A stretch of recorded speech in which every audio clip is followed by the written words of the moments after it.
¿Qué onda, chavos? What's going on, guys? Levi here with Mexican Fluency, where I help gringos to crack the Mexican code.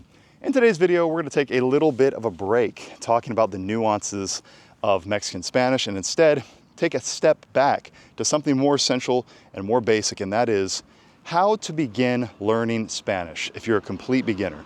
What are the steps that I recommend you take? What is the mindset that I recommend that you have, etc., etc. So let's dive into today's topic. Let's not waste any time. Vamos a empezar. I'm out here with my dog Lila here at a local park here in Central California, just walking around. And I figured I'd whip out the old camera and just start with this particular topic because it is super essential for all you guys, even if you're a little further along, to recommend you guys take the following steps and have the following mentality when you're on the journey to becoming fluent in Espanol. So the first thing that I would recommend you guys do, make sure that you're listening to Spanish very, very regularly. And not just listening to like, oh, Shakira or something like that, but to be listening to conversational Mexican Spanish, conversational Spanish, regardless of which dialect it is, to just zero in on that. Try to listen to a lot of conversation. If you think back to when you're a baby, we spend the first 2 years of our life really just listening to our parents, to our parents' friends, to our aunts and uncles, speaking in English and speaking to us, speaking amongst themselves.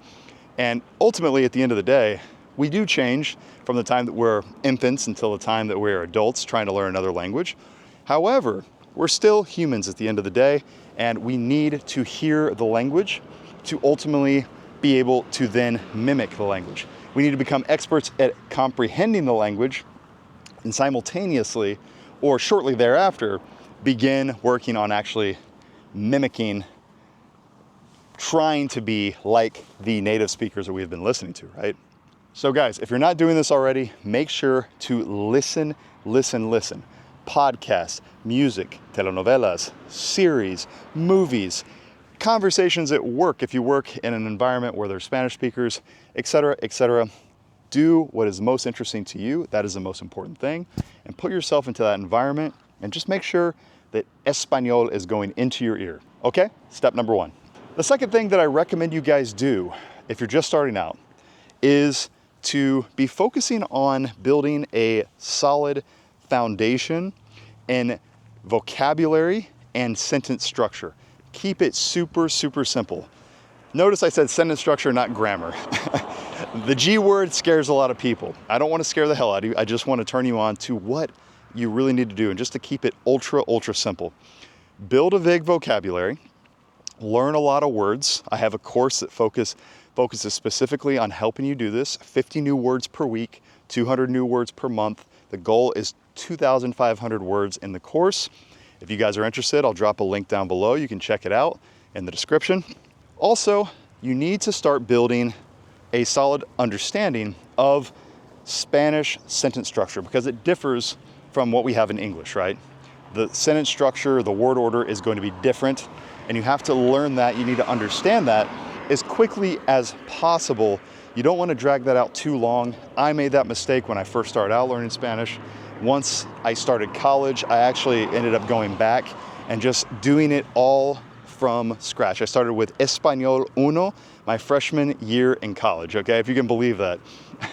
I started over from the beginning because I intuitively knew that I was just confused with Spanish in high school. I was confused. I had done some self-study. I just sucked, and I wanted to go back, unscramble my brain, and just get the basics down, understand the fundamentals, and it worked. From there, I was able to build a really solid foundation and then just continue leveling up consistently from then on. Of course, you guys know I work really hard here at Mexican Fluency. I'm a hardworking Spanish teacher, so I have courses for that as well.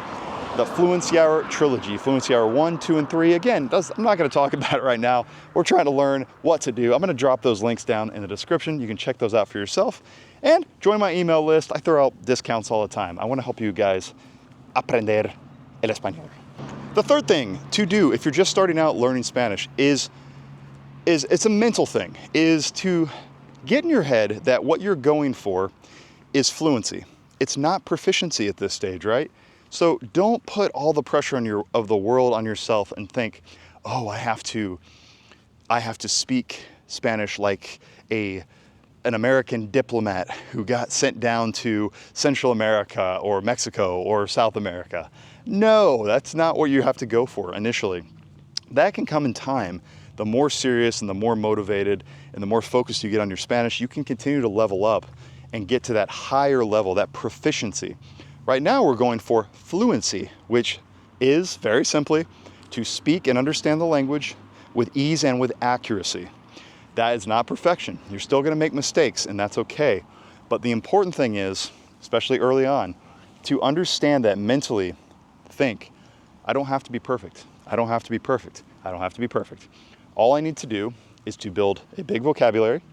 I need to listen to a lot of Spanish. I need to learn and understand word order, okay, grammar, right? You need to understand these things. And you need to have that mentality that you don't have to be perfect, but you do need to comprehend and learn how to ask questions when you don't understand something, okay? You have to say, ¿Cómo se dice esto en español? ¿Cómo se dice tree en español? For example, right? Learn how to say those things. If somebody says something you can't quite comprehend, disculpa, ¿puedes repetir eso, por favor? Okay? I'm sorry, please, pause. Can you repeat that, please? You're speaking too fast, etc., etc. Things like that. We call that negotiating meaning, and that's a super essential part to becoming fluent in Spanish, is mastering all of those things. So that's what I recommend for just starting out. These are the things that I recommend. I don't want to overcomplicate this video. I don't want to make it too long. I don't want to ramble. I love to ramble, but I'm not going to do it too much. So that's it. So you guys have everything that you need right now to begin building fluency in the language. Like I said, I'm going to be dropping some links down below. They are my products. However, I have designed them specifically to align with my methodology and to align with my experience of helping you build a bigger vocabulary, understand word order, grammar essentials, all the stuff that you really need.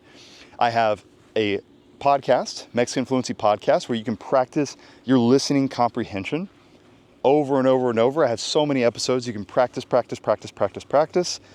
Everything that you need, I'm going to include down below. Check it out, guys. And like I said, the last point is super essential. You're trying to learn Spanish. You're trying to become fluent, okay? It's not perfection. Don't put that stress on yourself. Don't put that pressure on yourself, because it's not realistic. It's just not. Well, guys, that is all we have for today's video. If you like the video, make sure to like the video. If you like me, like what I'm saying, like what I'm teaching, follow me at MexicanFluency.com. Follow me on social media. I put out a lot of videos every single week teaching you Spanish and essential Mexican Spanish. All the nuanced stuff that you want to learn that Mexicans aren't going to teach you. I have to break it down. My job is to teach you, help you crack the Mexican code. Nos vemos en el próximo video. Que estén muy bien. Adiós.